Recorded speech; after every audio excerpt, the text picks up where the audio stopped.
وامتى اقول ان انا عندي احتراق نفسي؟ بيحصل نتيجة الضغوط البيئية اللي الشخص فيها، خصوصا بيئة العمل. الاكتئاب مستمر وقت طويل، يعني أسبوعين 3 الشخص فاقد شغفه وفاقد وفاقد وفاقد. يعني انا مضغوط في الشغل يومين، لا انا كده احتراق نفسي. انا سمعت قالوا في البودكاست ان لما تمر بضغوط في بيئة العمل كده انا عندي احتراق نفسي. الأستك لما يتشد شوية زيادة عن اللزوم، الالاستيستي بتاعته بتقل شويه، يبقى احنا دخلنا في احتراق نفسي. فقد الالاستيستي خالص بقى، او فقد المرونه بتاعته خالص، دخلنا في اكتئاب. يعني مفيش مفر غير ان احنا نفصل. انا مش عايز بس الناس تقبل كلامي ده كانه دعوه الى التكاسل والتخاذل. يعني روشتة. ابعد عن عدم تنظيم الوقت، نظم وقتك كويس في علاقته بربنا، ده موارد الحياه. من الصعب ان اعيش في مجتمع مليء بالضغوط دون ان املك سلاح الله. اهلا بيكم في اول حلقة من حلقات بودكاست نفسنجي. جملة بنسمعها وبنقولها كل يوم تقريبا: انا جبت اخري، انا مفرهد ومش قادر اعمل اي حاجة، تقريبا حاسس اني مطفي. الجمل دي مش مجرد دلع او تعب من شغل يومين، دي للأسف غالبا جرس انذار للي بنسميه في علم النفس والصحة النفسية حاجة اسمها الاحتراق النفسي او البيرن اوت. النهاردة هنغوط شوية في اسباب الحالة دي، وليه دلوقتي بقت وباء العصر خصوصا عندنا في مصرنا الحبيبة، وسط الزحمة والضغوط الاقتصادية والتوقعات العالية اللي المجتمع بيفرضها علينا. وعلشان نفهم أكتر بيسعدني طبعا أرحب بضيفي وأستاذي الدكتور عادل صبحي، أستاذ بكلية المشورة بجامعة هولي صوفيا يعني في أمريكا. أهلا بيك يا دكتور، ومبسوط قوي إن احنا مع بعض في حلقة زي دي. اهلا بيك، وانا كمان سعيد باللقاء ده جدا. أهلا بحضرتك دكتور عادل. خلينا نبدأ بأول حاجة. إيه يعني إيه كلمة الاحتراق النفسي؟ هو فعلا في حاجة اسمها احتراق نفسي؟ ممكن الإنسان يعني يحصل له حاجة زي كده؟ وإيه الفرق؟ إيه الفرق إن أنا أقول لأ ده أنا مضغوط شوية في الشغل يومين عادي وهنعديها مفيش مشكلة، وإمتى أقول إن أنا عندي احتراق نفسي؟ فعلا بالفعل في تعبير اسمه الاحتراق النفسي، او تيرم في العلوم النفسيه اسمه الاحتراق النفسي او البيرنينج اوت. تعريف الاحتراق النفسي رغم ان ليه تعريفات كتيره، لكن انا هاخد منه احد التعريفات بس هنقولها عشان اللي بيشوفونا يستوعبوا الترم، او يفهموا ايه المقصود بالمصطلح ده. الاحتراق النفسي هي حاله من الاجهاد العاطفي، الجسدي، الذهني، المستمر. من كل الجوانب. مم. عشان كده هو ليه 3 ابعاد: بعد نفسي او عاطفي ايموشنال، بعد جسدي فيزيكال، بعد معرفي او ذهني او عقلي. على الثلاث محاور. 3 محاور. بس بنقول ايه؟ مستمر، مش حاجه كده وقتيه وبتعدي. بينتج او بيحصل نتيجه الضغوط البيئيه اللي الشخص فيها، خصوصا بيئه العمل. وبيئه العمل دي يعني ممكن الزوجه ليها بيئه عمل في بيتها، الطالب ليه بيئه عمل في المذاكره بتاعته، او الموظف او المهندس او الطبيب ايا كان. يعني مش لازم حد يكون بيشتغل او عنده شغلانه وعنده مدير، يعني ممكن اصلا ست البيت في بيتها مع عيالها وجوزها. ضغوط بيئة العمل اللي هي فيها، اوكي، ينتج بقى عنها حاجتين: فقد الدوافع واحباط. ده التعريف يعني الاسهل عشان الناس تبقى فاهمه ايه الاحتراق النفسي. والترم ده ظهر في حوالي سنه 75 من القرن الماضي، او من 75 ل 80 ابتدى يعني يظهر التعريف ده كمصطلح.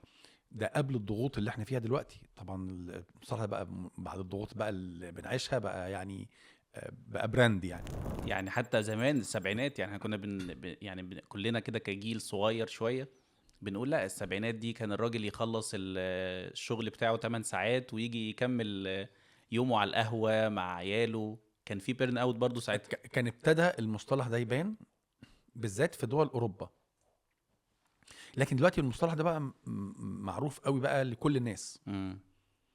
لكن هو مش حاجة جديدة، يعني ما لا، نقدرش نقول مثلا ان ده مرض عصر الالفينات مثلا. ما نقدرش نقول مرض، لكن نقدر نقول ظاهرة، لأنه ما يصنفش كمرض لسه يعني. اه. هو بيسموه متلازمة، بيرنينج اوت سيندروم. متلازمة يعني حاجة بتجيب حاجة، يعني بيجي مع حاجة بتجيب الحاجة دي، يعني زي ما كانوا بيقولوا زمان كده في الأفلام العربي، شيء لزوم الشيء، حاجة بتيجي مع حاجة. عشان كده هو متلازمة، ما نقدرش نقول عليه مرض، تمام، لكن هو متلازمة بتحصل مع الضغوط، يعني الضغوط بالذات بيئة العمل تجيبها. تمام. طيب انا دلوقتي لو قدامي واحد جاي مثلا يشتكي من حاجات معينة، امتى اقول ان لا دي ضغطة بسيطة يعني ممكن بسبب الشغل يومين وهتعدي، اوكي. وامتى اقول الشخص ده لا محتاج دلوقتي يوقف ويقول انا عندي احتراق نفسي؟ ايه اوكي. العلامات اللي ممكن تظهر على شخص زي كده؟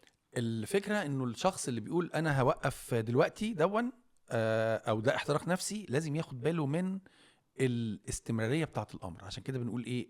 اجهاد او ارهاق في 3 محاور، ولازم يكون مستمر. يعني لو نقول نص مدة قد ايه يوم، مثلا؟ يوم، اه. اوكي. لكن لما يطول بقى 3 4 ايام ونلاقيه في المحاور كلها، يعني جسديا هو مرهق، عاطفيا هو مرهق، ذهنيا هو مرهق. مش يعني بس مضغوط وقت الشغل، لا، ده هو مضغوط وقت الشغل، بس ده مأثر على بيته، ومأثر على علاقته بأصحابه، ومأثر على نشاطه، مأثر على حاجات تانية. لكن ضغطة الشغل دي خلاص، أنا في الشغل خلصت الشغل، أنا برجع تاني أكت أز إن أنا طبيعي، ما عنديش أي مشكلة، أنا مضغوط وقت الشغل. بس الاحتراق النفسي بقى بيمتد الظروف المحيطه، او البيئه او الحياه المحيطه للشخص. وهنا برضو حابب برضو افصل ما بينه وما بين الاكتئاب كمرض، اه. لان هو اعراضه متشابهه شويه مع الاكتئاب. عندنا دايما مظاهر، مش هنقول بقى اعراض لان ده مش مرض، لكن هنقول اه. ايه، مظاهر ليه بتبقى متشخصه في الاكتئاب كمرض، اللي هي فقد الدوافع والاحباط وفقد الشغف. طب ايه الفرق بين الاكتئاب برضو الاحتراق النفسي. والاحتراق النفسي؟ الاكتئاب مستمر وقت مم. طويل، يعني اسبوعين 3 الشخص فاقد شغفه، وفاقد وفاقد وفاقد. كمان الاكتئاب مشهور قوي او معروف قوي بحاجه بنسميها المثلث المعرفي للاكتئاب، ان الشخص بيبقى عنده 3 حاجات محبوس فيهم، كل واحده منهم اكنها راس مثلث. يعني انا دلوقتي الاحتراق النفسي لا مش يعني مستمر، بس مش مدة مش مده طويلة قوي. طويله، تمام. وده اللي بيفرقه عن ان انا مضغوط في الشغل. اني انا مضغوط في الشغل ده انا بيئه الشغل بس. تمام. الاحتراق النفسي ده بيمتد لبيئات تانية. بقى تانية. تمام. طب ما هو الاكتئاب بيمتد لبيئات تانية، عشان كده بنقول بالظبط. الاكتئاب الشده بتاعته اكتر، الاكتئاب كمرض. كمرض. لان يعني في ناس يقول لك انا زعلان مكتئب، لا، ده انت زعلان شويه وبكره هتبقى كويس، تطلع رحله تبقى لطيف يعني، والجو يبقى لطيف معاك والدنيا هتفك. لكن انا بتكلم بقى على الاكتئاب كمرض. الاكتئاب كمرض بقى بيستمر مينيمم، تمام، اسبوعين، من حاله بقى من الركود التام. الشخص المكتئب يقول لك انا بشوف الدنيا اكني ببص على العالم من خرم ابره، العالم ضيق في وشي. يا. والاكتئاب كمان، الاحتراق النفسي برضو اهو، انا متضايق شويه بس الدنيا ماشيه. الاكتئاب مم. بقى لا، الدنيا بتقف خلاص، فرامل اليد شدت والعربيه ثبتت في الارض ما بتتحركش. ويبقى الشخص اللي عنده اكتئاب بقى محبوس في 3 افكار: هوبلس، هيلبلس، وورثلس. يعني لا امل، هوبلس. هوبلس لا ايوه. امل، هيلبلس لا معين، وورثلس لا يوجد اسوأ من حالي. يا. المثلث ده بقى، او اللي بنسميه الافكار الثلاثي المرعب لمرض الاكتئاب. الشخص بقى يقعد مضغوط جوه جوه جوه جوه جوه، كل ما المثلث ده يقفل عليه كل ما الاكتئاب يبان اكتر. الثلاث حاجات دول مش موجودين في الاحتراق النفسي. هو ممكن يحس بواحده منهم او 2، بس التالتة ما تجيش، اه. وبعدين التالتة تيجي بس 2 من اللي قبل كده يكونوا مش موجودين. دايما يعني في ضلع او المثلث اتنين. مفتوح. اه. المثلث مفتوح، عشان مم. كده احنا لسه ما دخلناش في الاكتئاب. يبقى احنا كده فرقنا ما بين الضغط العادي في الشغل، فرقنا بين الاحتراق النفسي، فرقنا بين الاكتئاب كمرض. هي اكتر حاجة فعلا فارقة قوي في زماننا دلوقتي ان احنا بقينا نوصم نفسنا بسرعة. يعني انا مضغوط في الشغل يومين، لا انا كده احتراق نفسي. انا سمعت قالوا في البودكاست ان لما تمر بضغوط في أوكي. بيئه العمل كده انا عندي احتراق نفسي. اوكي. شويه يبقى عندي احتراق نفسي مده اسبوع ولا حاجه، بس انا شخص مكتئب. اوكي. لكن حضرتك لما فرقت بين دي وبين دي يعني مهمه جدا. خلينا نقولها كده مثال. الاستك مم. لما يتشد شويه زياده عن اللزوم الالاستيستي بتاعته بتقل شويه، يبقى أيوة. احنا دخلنا في احتراق نفسي. فقد الالاستيستي خالص بقى او فقد المرونه بتاعته خالص، دخلنا في اكتئاب. دخلنا في اكتئاب. طول ما هو بياخد ويدي معايا الشخص، لأن الانسان مصمم من ربنا انه يتحمل الضغوط، بس لاي توقيت. عشان كده امتى بقى هقول ستوب، انا عندي مشكله لازم اتعامل مع الضغوط بطريقه مختلفه. دي اللي بتفرق ما بين شخص ضغوط بس وبيتعامل معاها، او بتعدي منه يخش في احتراق نفسي، او تزيد قوي منه بقى ويفقد الالاستيستي بتاعته خالص. الاستيك بقى ايه، خلاص بقى اكنه حته قماشه كده، مم. ما بيشدش ولا فقد بيرد معانا، المرونة ده خالص. بقى اكتئاب. فقد المرونه خالص. بالظبط كده. طيب لو احنا جينا دلوقتي يعني نقول إن دلوقتي قدامنا راجل اب عنده طفلين مثلا ويمكن اكتر، بيشتغل تقريبا شغلانتين، احيانا بيشتغل 3 شغلانات علشان خاطر يقدر يكفي بيته من احتياجاته من مصاريفه. امتى نقول على الراجل ده بعد اذنك خلي بالك انت ممكن تقع في حاجه اسمها احتراق النفسي؟ اوكي. وامتى هو ياخد باله؟ يعني احنا قلنا العلامات اللي ممكن تظهر عليه. اوكي. طب هو دلوقتي كشخص بيئة العمل اصلا عنده هو ما عندوش يعني وقت يفكر في بيئة العمل عاملة ازاي. اوكي. كشخص زي ده نقول له ازاي تكون في وسط الدوشة دي كلها انت موجود؟ اوكي. طيب بص، يعني زي كده ما العربيه فيها تابلو لمضه تنور تقول لنا العطل فين. بالظبط. فلمبه الميه تنور نعرف ان في مشكله في عطل في الميه، لمبه الدينامو تنور نعرف ان في مشكله في الدينامو. ففي تابلو للاحتراق النفسي. احنا اتفقنا ان الاحتراق النفسي ليه 3 ابعاد: بيئة عاطفيا وذهنيا وجسديا. وجسديا. نمسكهم واحده واحده بقى عشان اللمض هتبدا تنور. اول حاجه عاطفيا، هيلاقي نفسه ان هو مش بيتفاعل عاطفيا مع الاحداث بالطريقه اللي هو معتادها. يعني في ناس مش عاطفيه بطبعها، تمام، هيلاقي نفسه اكثر عدم عاطفيه، هيلاقيه بقى طف اكتر. الناس العاطفيه بطبعها هيلاقي نفسه انا مش قادر اعبر لشريكه حياتي، مش قادر اعبر لاولادي. الحاجه اللي كنت بسمعها بتضحكني ما بقتش تضحكني، الحاجه اللي كانت بتزعلني ما بقتش تزعلني. انا بقيت بلاتو، يعني ثابت خالص كده. ده على المستوى ايه العاطفي. يعني لو كان حتى بيقول كلمه دلوقتي مش هيقول خالص، بطل يقولها. تمام. على المستوى بقى الجسدي هيلاقي نفسه بيعتل. يعني ايه بيعتل؟ عارف كل حاجه بيعملها بصعوبه. كل حاجه بيعملها بصعوبه. يعني بيعول هم كل حاجه. يعني بيعول هم انه يروح الشغل، بيعول هم انه راجع البيت، بيعول هم ان مراته هتكلمه، بيعول هم ان اولاده هتكلمه، بيعول هم انه هيروح يلعب كوره. يعني كل حاجه بيعول هم كل حاجه. يعني يعول هم حتى لبس هدومه، كل حاجه هيعول هم كل حاجه. ده على المستوى الايه الجسدي. يعني انا فاكر مره برضو حضرتك قلت لنا انه ممكن اصلا يشوف ان اخدان الشاور ده بالنسبه له حاجه صعبه. فممكن انا مش ما عنديش طاقه. ما عنديش طاقه. هنفرق بس بينه وبين الاكتئاب. عشان بتوع الاكتئاب بيفكروا كده ان احنا ما عندناش هوبلس هيلبلس وورسلس او لا امل لا معين. لا يوجد أسوأ مني في الدنيا. تمام. لا امل لا معين لا يوجد أسوأ مني. ده المثلث المعرفي الاكتئاب او الشخص المكتئب اللي بيتحبس فيه ده. اوكي. لكن الشخص ده على المستوى الجسدي عايل هم كل حاجه. على المستوى الذهني بقى هيلاقي او التفكير هيلاقي تفكيره في ديلي. عارف كده لما تكون بتتفرج على حاجه الصوت مش راكب مع الصوره. ايوه. فتفكيره مش راكب مع الاحداث، رد فعله في ديلي، متاخر.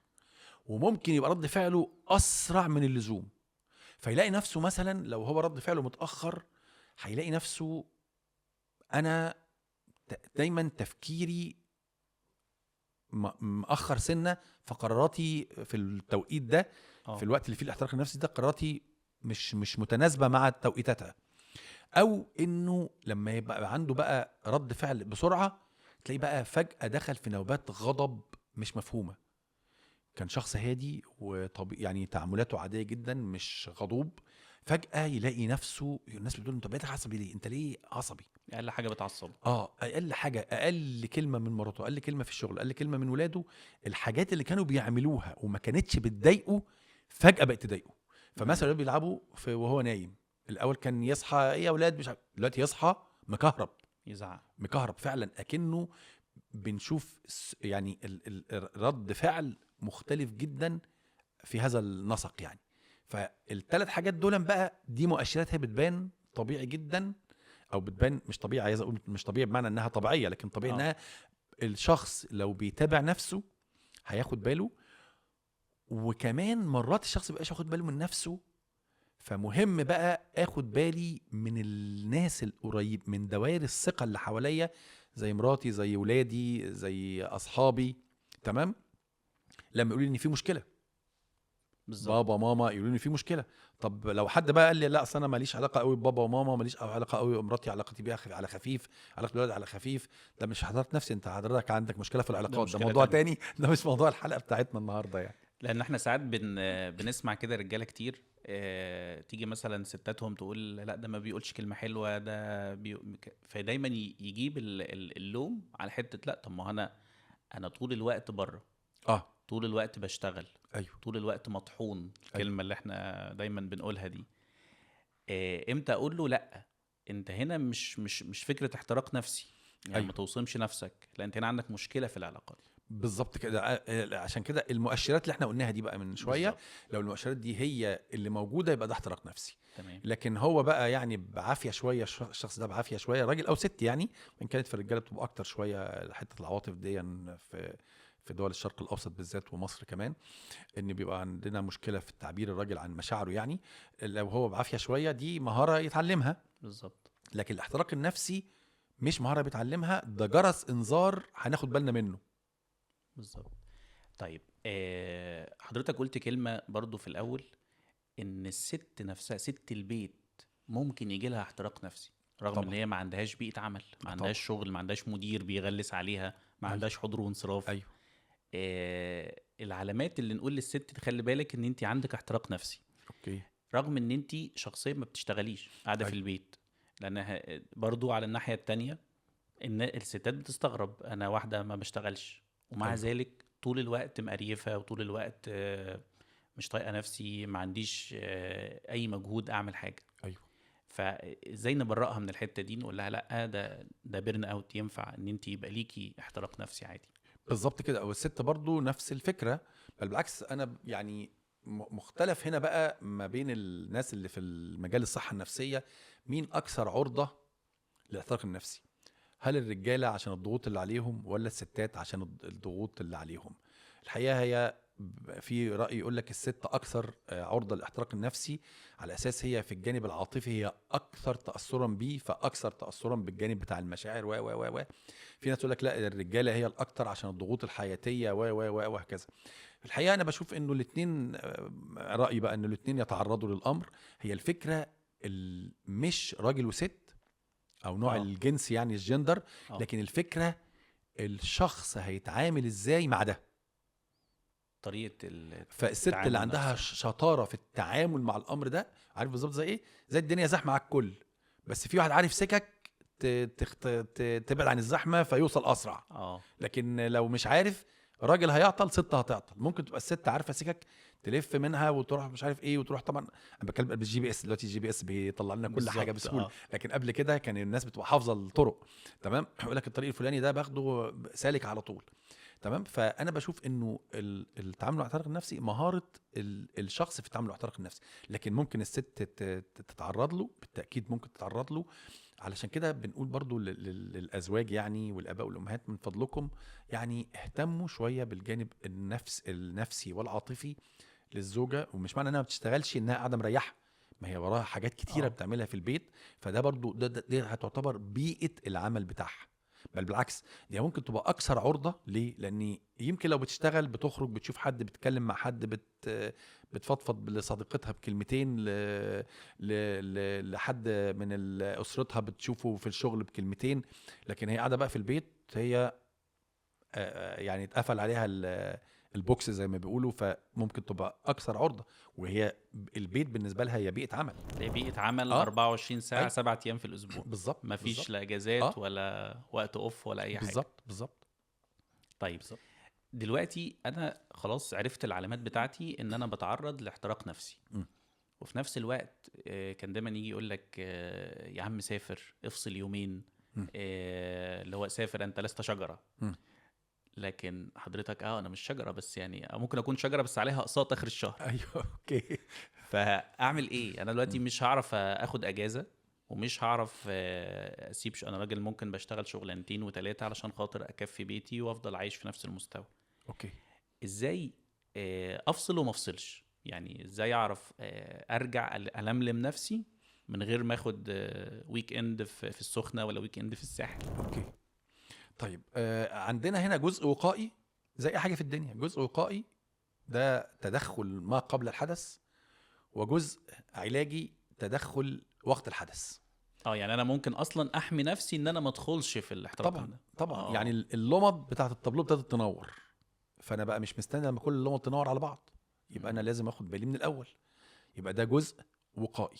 انا حد بيقول لي خلي بالك، مرات انا كمان لما الشخص بيكون عنده كده يعني استبصار بنفسه وبيركز في طريقه تفاعلاته مع الاخرين، بيقدر يكشف ايه ده عندي حاجه، في حاجه غلط، انا مالي بقيت كده، انا ليه ما بقيتش طايق كده، ليه بقيت عصبي كده، ليه بقيت كسلان كده، ليه بقيت عايل هم كل حاجه كده. تمام. فالجزء الوقائي ده بيخليني انا اخد بالي من الاول، لا طب انا في حاجه بقى لازم اعملها، احاول اتعامل مع الضغوط. هي مشكله الناس في الاحتراق النفسي ان هم فاكرين انهم هيشيلوا الضغوط. لا الضغوط مش هتتشال. ان انا همسح هتعامل الضغوط. معاها ازاي؟ هتعامل معاها ازاي؟ تمام. يعني الضغوط دي زي الطريق اللي العربيه ماشيه عليه. في واحد راكب عجله، الكاوتش بتاع تخانه الكاوتش نص سنتي او دي مش هتتعامل مع الضغوط. في واحد راكب عربيه الكاوتش اتخن. جنط 22 بالظبط فيعمل اللي هو كده. عايزه. فهي الفكره ازاي الشخص يتعامل مع الضغوط، ازاي الشخص يكون اقوى للتعامل مع الضغوط. اي بقى شخص مع الاستهلاك النفسي هينفجر.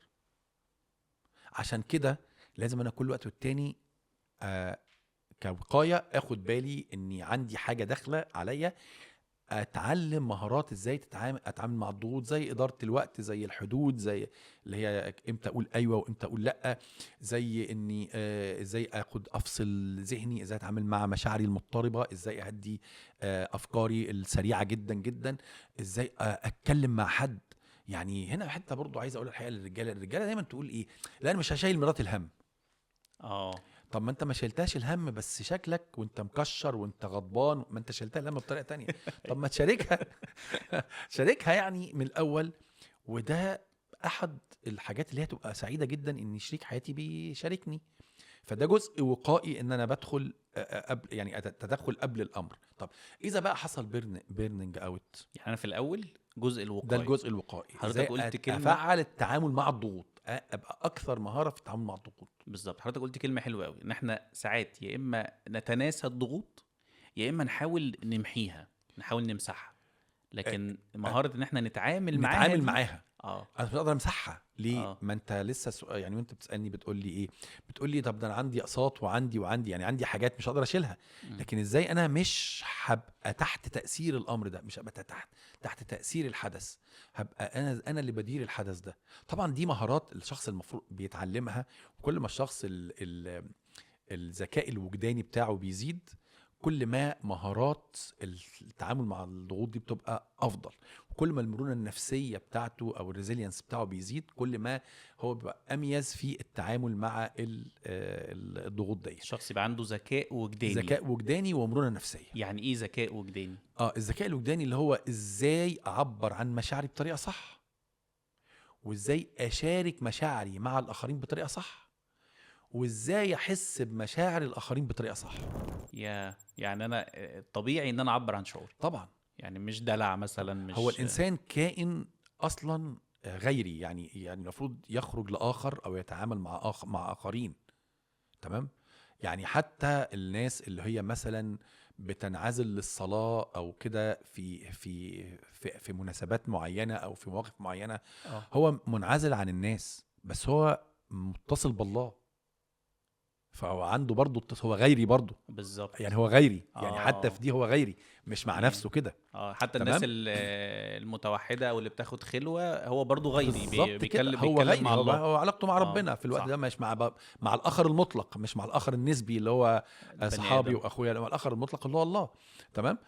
ده اولا، يبقى ده جزء ايه وقائي. طب اذا دخلنا بقى في البيرنينج اوت بقى، او دخلنا في الاحتراق النفسي واللمبه اتنورت، مم. الحقيقه هنا بنبقى مضطرين، لازم الشخص يفصل.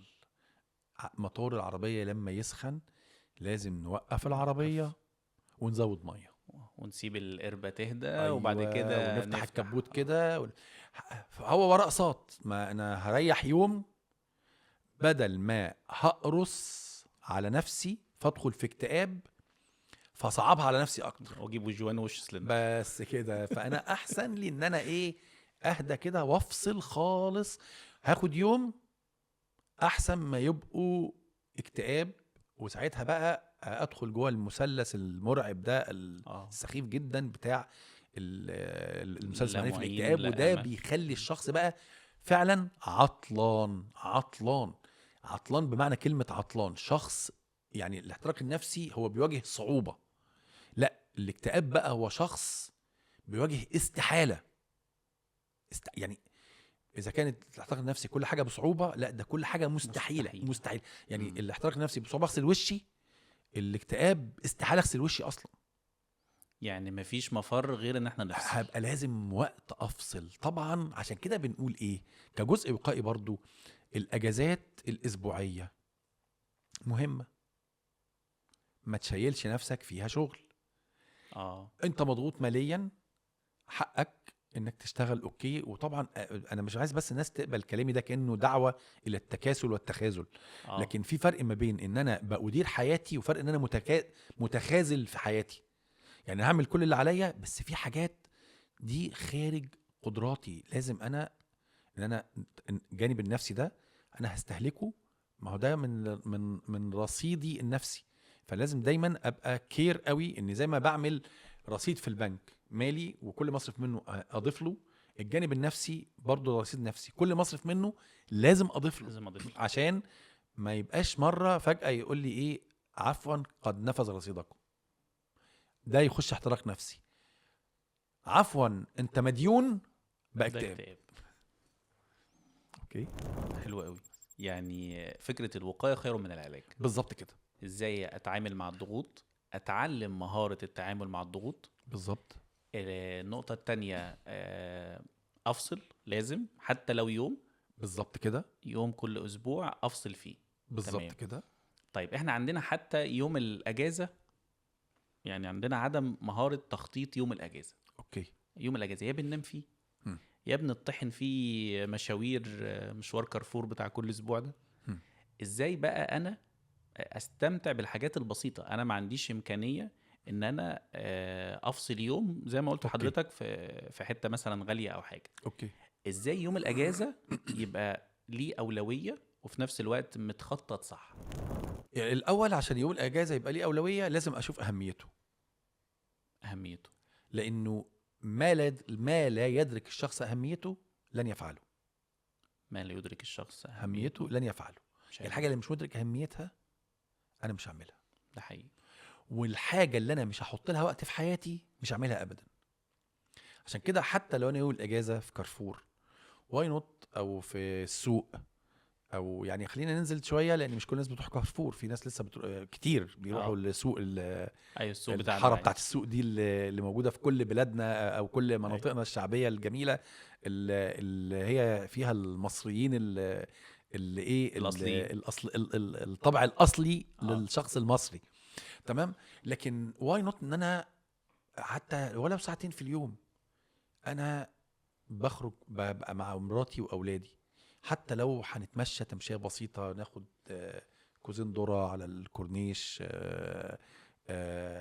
ناكل ايس كريم الرخيص ده ابو 5 6 7 جنيه. تمام. يبقى وقت طب ما فيش ننزل جنينه نجري فيها 10 دقائق ربع ساعه، العب كوره مع اولادي، نلعب مع بعض حاجه، بليز نلعب مع بعض حاجه بعيد عن السكرينز، بعيد عن يعني الموبايلات. تمام. لانه الموبايلات الضوء الازرق اللي بيطلع منها، والشاشات عموما الضوء الازرق اللي بيطلع منها، تمام، اصلا بيساعد في الاحتراق النفسي.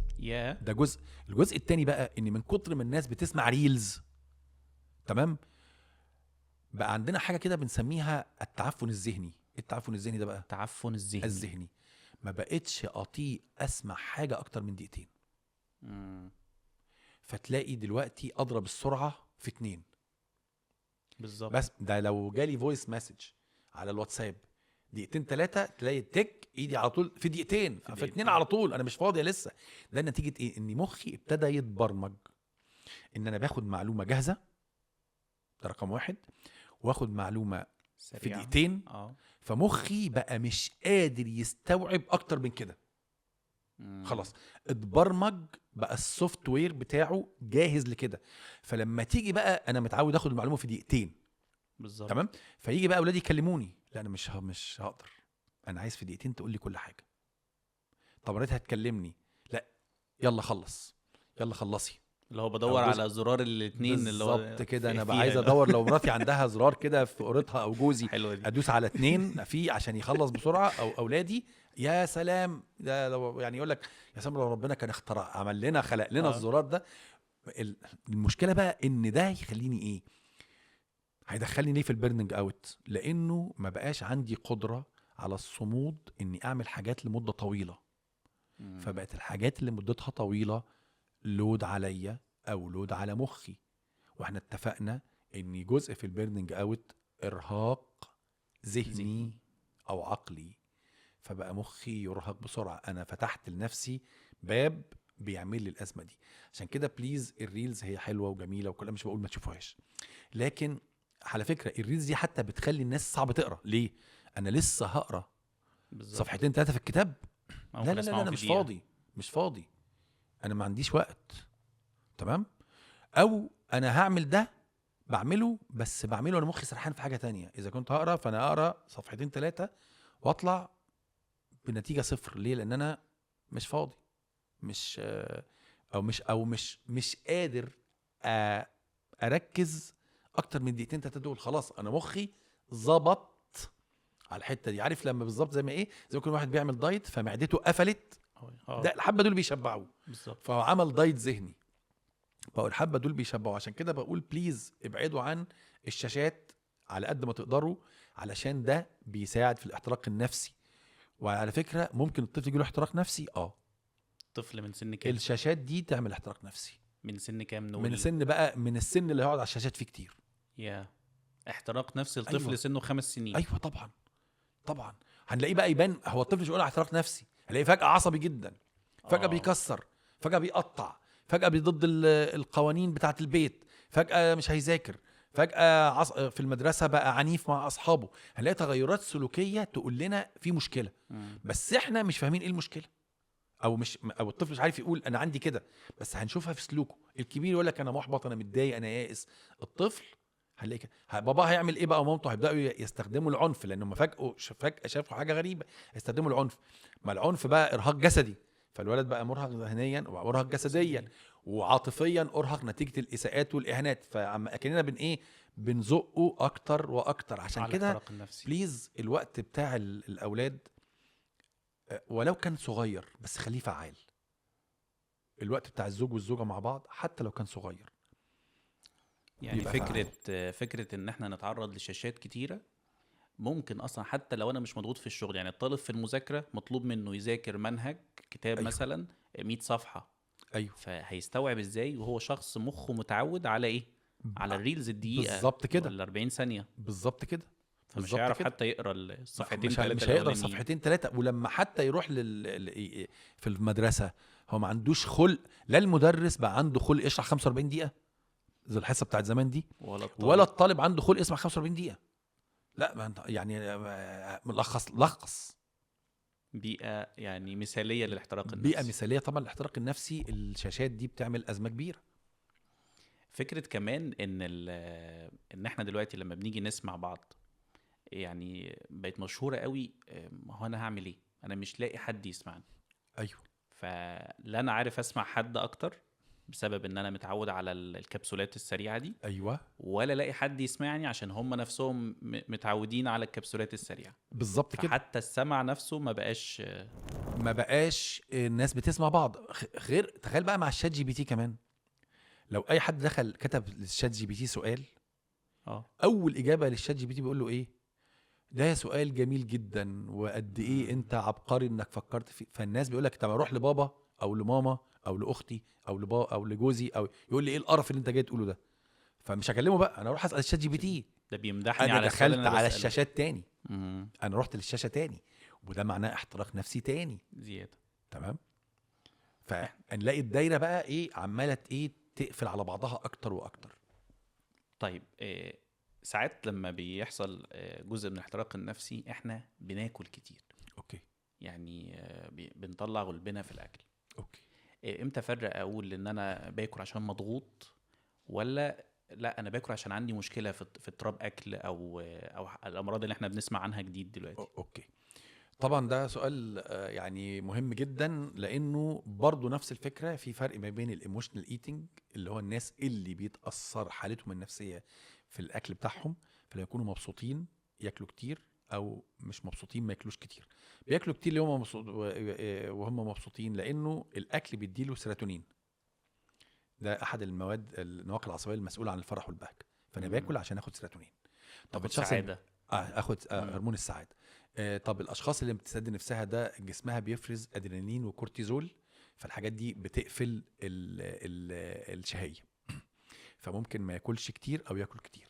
بس دي حاجه في الاحتراق النفسي، غير الاضطرابات الاكل بقى. اضطرابات الاكل زي اضطراب الشره العصابي اللي هو مم.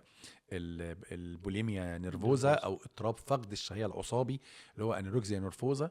الانوركسيا نيرفوزا دي نلاقيه بقى مده طويله جدا يعني من عدم الاكل. الاكل الكتير او عدم عدم الاكل. الاكل كتير. واحده اه. اسمها فرط الاكل العصابي، واحده اسمها اضطراب فقد الشهيه العصابي. اه. يعني فرط الاكل العصابي واضطراب الشهيه العصابي دول طرفي المتصل في الوسط بقى بيجي حاجه اسمها البنج ايتنج او الشره الاكل. ده لسه ما اه. دخلناش في مرض، او مش اضطراب احنا في نفسي او النص قلق. لسه. احنا لسه في النص، اه. بس بنروح يعني بنروح يا كده يا نحدف كده. تمام. شويه بناكل كتير وشويه بالظبط. بنرجع نتزن. البوليميا فرط الاكل العصابي، ياكل ياكل ياكل ياكل لغايه ما بطنه توجعه، لغايه ما بطنه، وبعدين يحط صباعه في بقه يرجع ويروح ياكل تاني. يا بطنه ويرجع وياكل تاني. تمام. فده دايره ما بيقفل دايره ما بتقفش. ما بتقفش. مم. ما بتقفش، وياكل لغايه ما بطنه توجعه. مش ياكل لغايه ما يشبع قوي، لا ده بطنه توجعه حرفيا. وبيحس بقى بالذنب ان انا اكلت كتير، فانا هتخن، فيروح حاطط صباعه في بقه يرجع. فيرجع. وبعد شويه يقول لك ايه، لا اكل بقى تاني. مم. تمام. طب فقد الشهيه العصابي ده بقى ايه؟ ما ياكلش خالص. هو دايما شخص، على فكره فرط الشهيه العصابي وفقد الشهيه العصابي هي بيجوا الاولاد الستات والرجال، يعني الميل والفيميل، الرجاله والستات، لكن بالاكتر تيجي في البنات. البنات أكتر في والسيدات يعني. البنات. التاني بقى اللي هو فقد الشهيه العصابي ده ما ياكلش خالص، يبقى زي العصايه ويقف يقول لك انا تخين، يبص لنفسه يقول لك انا تخين، فما ياكلش. تمام. دي بقى اللي بيحصل فيها فقد في الوزن قوي قوي، او زياده في الوزن قوي قوي قوي. دي بقى دخلنا في اضطرابات الاكل. ده مرض هناخد دواء بقى، او هنعمل علاج سلوكي، او هنعمل علاج كذا، او معرفي سلوكي يعني. لكن هيبقى في تدخل اجرائي. طيب الاحتراق النفسي بقى مش هيلحق الشخص يتخن او يخس. ليه؟ لان المفروض الاحتراق النفسي هيبقى ايام قليله، فحتى لو كل شويه اولا هيلاقي نفسه مش بياكل لغايه بطنه توجعه ويرجع، ويحط صباعه في بقه ويرجع. يبقى ده بياكل زياده فمش هيلحق يتخن، لانه 3-4 ايام مش هيلحق يتخن قوي. وحتى لو تخينهم وحتى لو تخنهم سهلين بعد هيبقى كده فرق بسيط قوي، مش هيلحق يبان. بالظبط. طيب فقد الوزن برضو لو هو ملوش نفس من الاحتراق النفسي، ملوش نفس بس مش هيخس قوي، لان 3-4 ايام مش هيلحق يخس. بالظبط. اوكي، يبقى ده اولا لو اضطراب مرضي هيبقى يا بيتخن يا بيخس. الاحتراق النفسي ما فيهوش يتخن ويخس. الاحتراق النفسي انا مش باكل، انا مش شكل جسمي مش مضايقني بس انا مش عايز اكل. لكن فقد الشلل العصابي لا، ده انا حاسس انا تخين فمش هاكل. بالظبط. تمام. الفرط الاكل هنا ياكل كتير يشبع قوي وياكل اكتر من اللزوم بس ما يبقاش عايز يرجع، ده عايز يرجع. دولا يعني حاجات نقدر نفرق بيها ما بين كذا وما بين كذا. فرق بقى ان انا مثلا في مصيف وفي عزومه فاكلت مره زياده، ده مش احتراق نفسي، ده بقى انا في المصيف فاكلت الاوبن بوفيه بقى ودافع فلوس وخساره اسيبها بالظبط فاكل زياده او في عزومه والاكل حلو قصادي اكل زياده مثلا. او مثلا بالنسبه بعد مثلا صيام، انا صيام طويل فنفسي مفتوحه فاكلت شويه زياده، بس ده مرتبط بظروف الصيام والفطار اللي بعد الصيام، لكن تمام. دي مش طبيعه اكلي، فده بره بقى ايه، بره المشاكل. الاحتراق النفسي وبره اضطرابات الاكل دي، بس حاجه كده ايه مرتبطه بالايه بالاحداث او التوقيتات اللي احنا فيها. بالظبط. يعني انا في الاحتراق النفسي لا وزن هيزيد ولا وزن هيقل، غالبا لا. لو زاد بقى وقل، خلي بالك ما احنا اتفقنا بقى الاحتراق النفسي الاستيك فقد الالاستيستي بتاعته، فقد المرونه. لو دخلنا بقى في اكتئاب وفقد المرونه خالص، يخش يعني بقى في اضطرابات دخلنا بقى في اضطرابات الاكل، ده موضوع تاني بقى. عشان كده ايه احنا ايه زي عارف بالظبط اللي قاعد على الزحليقه هيحاول بقدر الامكان ما يقعدش. طب لو قعد يحاول بقدر الامكان ما يتزحلقش لتحت. طب زحلق تحت على الاقل ما يقعش في التراب بقى. يعني يحاول يلحق نفسه على ايه الدرجات اللي بتحصل في الزحليقه اللي هو نازل عليها. بالظبط. ولو وقع في التراب يمد ايده لاي حد يعني. هنخش بقى لو دخلنا بقى في الاضطرابات المرضيه، هنا هنعوز ادويه بقى. دي موضوع تاني. الاحتراق النفسي عاده بيعدي من غير دواء. عاده لا مش عاده، بنسبه 95% 97% يعدي من غير دواء. الا لو دخل بقى كان الشخص عنده حاجه تانية فهناخد دواء.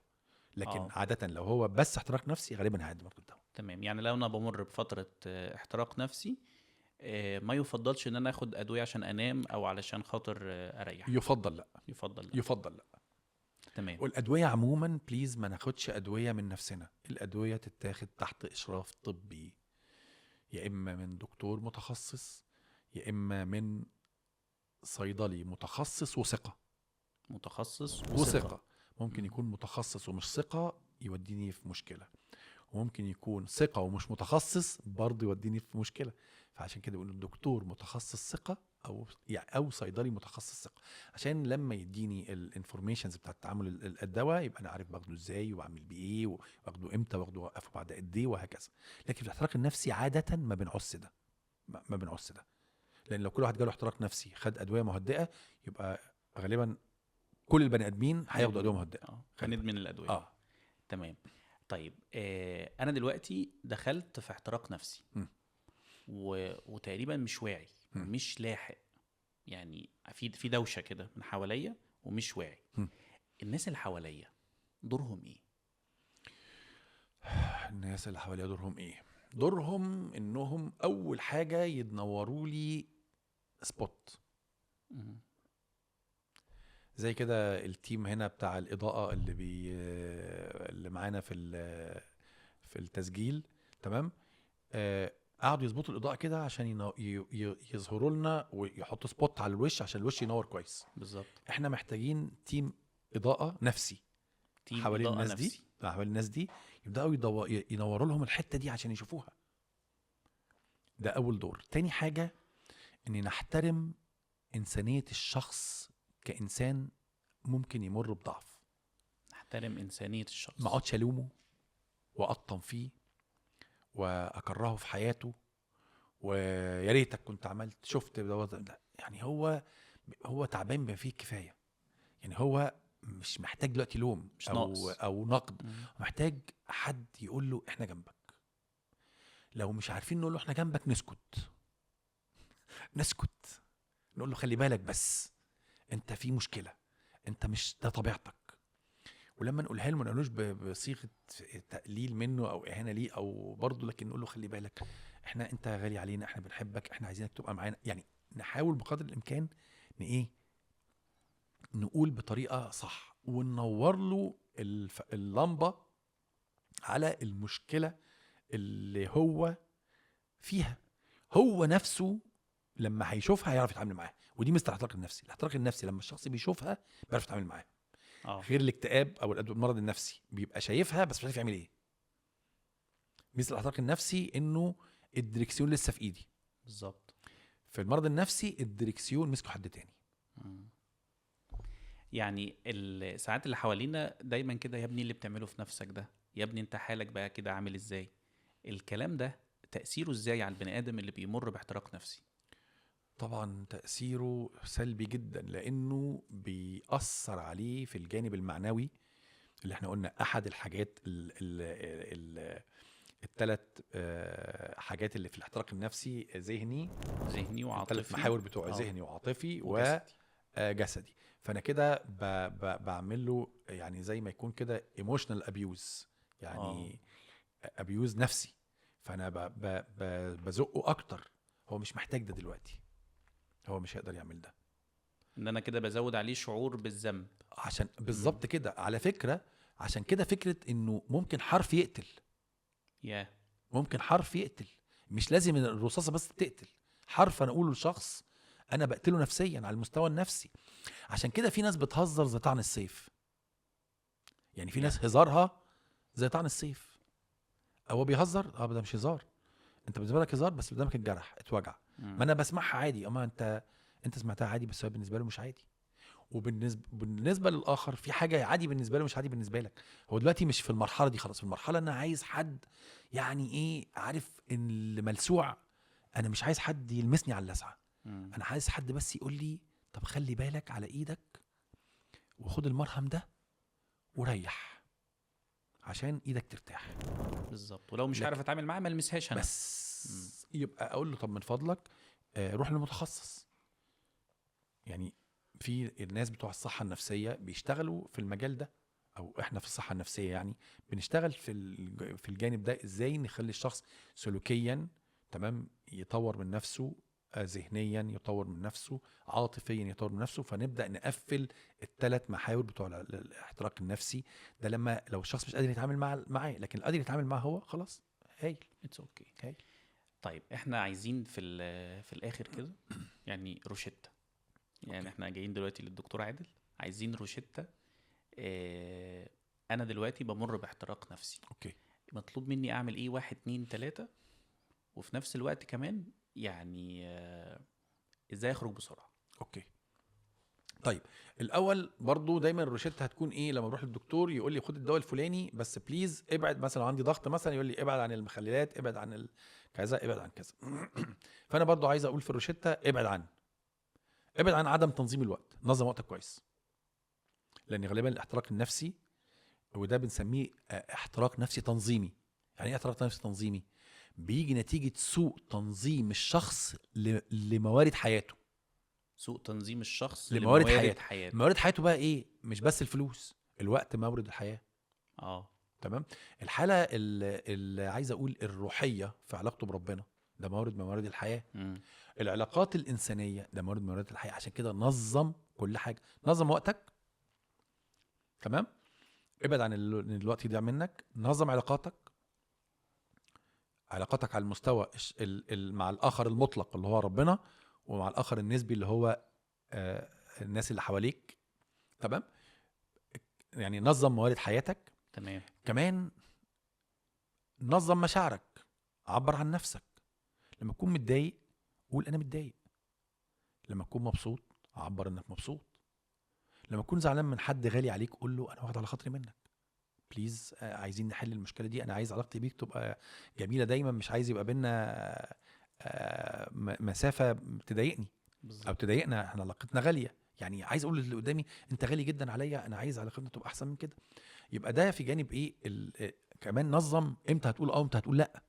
يعني خلي بالكم فكره او لا دي، هو من السذاجه ان اعيش في مجتمع مليء بالضغوط دون ان امتلك سلاح الله. معلش تاني النقطة دي تاني. لأن مهمة أوي. من الصعب ان اعيش في مجتمع مليء بالضغوط دون ان املك سلاح الله. يعني من حقي ما اقول لا مش هقدر اعمل ده، او مش هقدر اعمله دلوقتي. هنا خلي بالكم بس، مش عايزه الله هنا توصل كاني انانيه.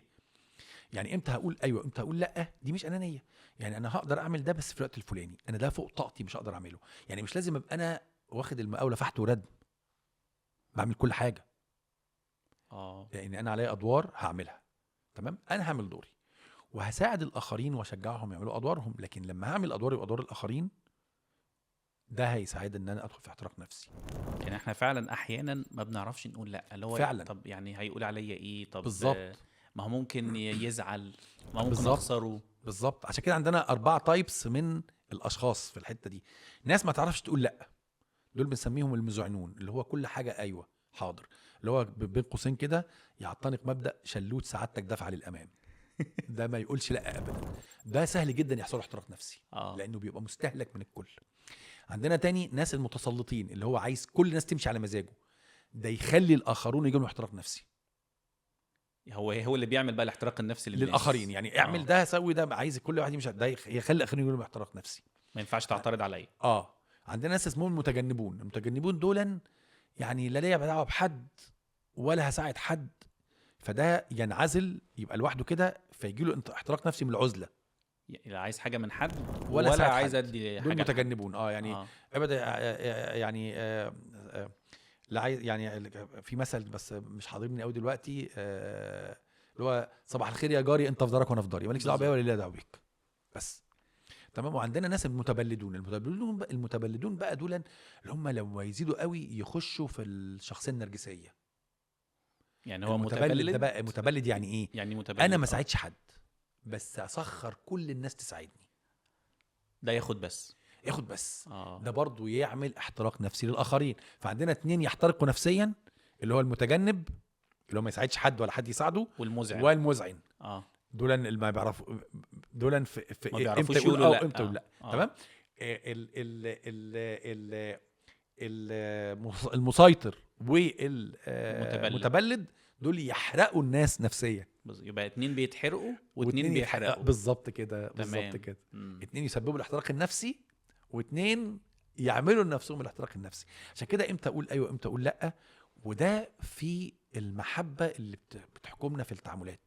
يعني لما اقول لا لحد، انا مش عشان بكرهه، لكن لا عشان ده مش هيناسبني دلوقتي او مش هقدر اعمله دلوقتي، لكن هحاول اعمله تاني، او هساعدك تعمله لكن اقدر اعمل الحته دي بس مش هقدر اعمل كله. بس عشان انا بحبك ومش عايز اضايقك بكلمه لا. تمام. وفي نفس الوقت في حاجات انا هعملها لان انا اقدر اعملها وهعملها لك. دي امتى هقول ايوه. امتى اقول ايوه بمحبه، وامتى اقول لا دون ان تكسر المحبه. ده بنسميه الحدود. متى تقول نعم وكيف تقول لا. تمام. امتى اقول ايوه لمراتي وامتى اقول لها لا، امتى اقول ايوه لجوزي وامتى اقول لا، امتى اقول ايوه لاولادي وامتى اقول لهم لا، امتى اسمع ايوه من ولادي وامتى هقبل اسمع لا، وهكذا. يعني مش بس اقول ايوه لا، انا كمان هقبل من الاخرين يقولوا ايوه ولا. فاظبط حدودي. يبقى ده كده احنا خدنا ايه تقريبا؟ اداره الوقت، تمام، اداره الموارد الحياه، مش بس الفلوس، المشاعر والعلاقات والحدود. يبقى دي حاجه مهارات هتساعدنا اني اظبط الايه ابقى على التراك اللي ما يزقنيش قوي على الاحتراق النفسي. طب دخلت في الاحتراق النفسي، اولا اسمع للناس مصادر الثقه اللي حواليا يقولوا لي في حاجه غريبه، في حاجه متغيره يا عادل، يا عادل فيك حاجه متغيره، اركز. تمام. تاني حاجه اقبل ضعفي كانسان. ما انا انسان، يعني ما تخضش لما يكون عندي غلط، اشتغل على الغلط ده واصلحه عادي. ما انا بني ادم ممكن اغلط، بس فرق ان انا اغلط واتمادى في الغلط، او اغلط واشتغل عشان اصلح الغلط. بالظبط. تمام. تالت حاجه مهمه قوي، اتعامل مع الشعور بالذنب. الشعور بالذنب الغير صحي. الغير صحي يعني ايه؟ يعني بلوم نفسي على اي حاجه وكل حاجه.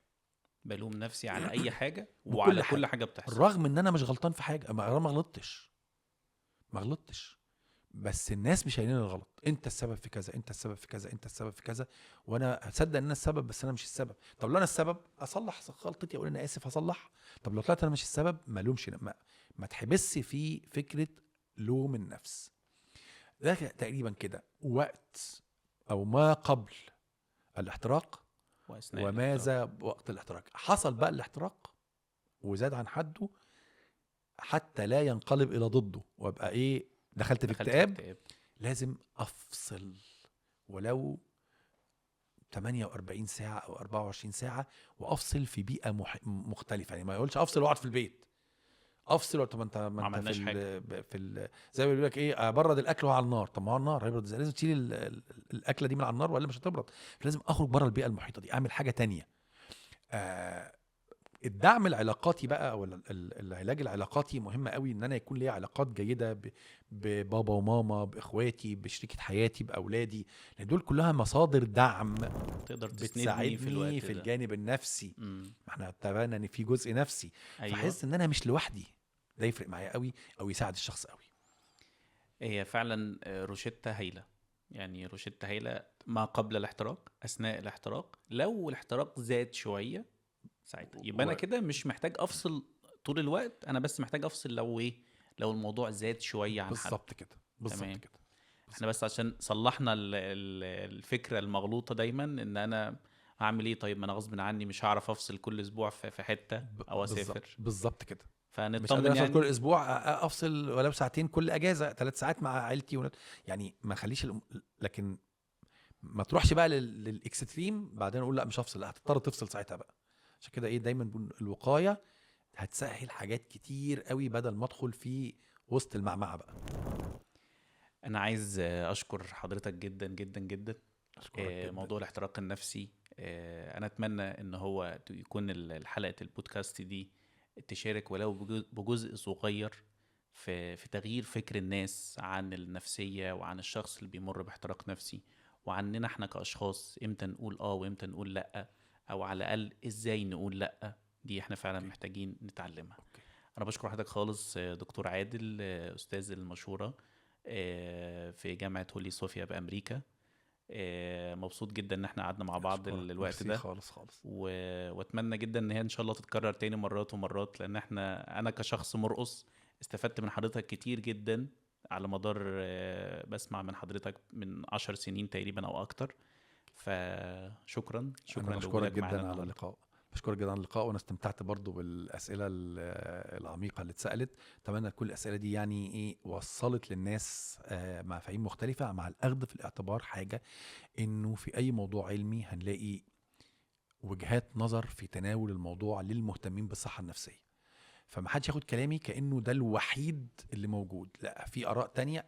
هنلاقي السكيلتون بتاع الموضوع هو، لكن طريقه التعامل مع المشكله، طريقة أسباب المشكلة، هتلاقي اختلافات في المدارس النفسية ما بين الأسباب والتشخيص والعلاج. لكن السكيلتون هنلاقي واحد. عشان واحد. ما حدش لما يسمع في حتة تانية يقول ايه ده مش اللي سمعناه، ايه ده مش ده ما تتخضش، لأن العلوم الإنسانية فيها مرونة. السكيلتون واحد، لكن الطرق بتاعة التعامل معاها كتعريفات، كطرق وقاية، كطرق علاج، هتلاقيها ممكن يكون فيها بعض الاختلافات لكن مش اختلافات مش ضخمة. اختلافات عشان ضخمة. برضو يبقى ايه اللي بيشوف الحلقة يبقى ايه مستوعب الفكرة دي برضو وشايفها. تمام. شكرا دكتور عادل. شكرا لكل اللي وصل معانا لآخر الحلقة. بنشكرك لأن أنت ضفت النهاردة ساعة في صحتك النفسية، وضفت كمان رصيد لرصيدك النفسي زي ما قال لنا الدكتور. شكرا ليكم، ونشوفكم إن شاء الله الحلقة الجاية.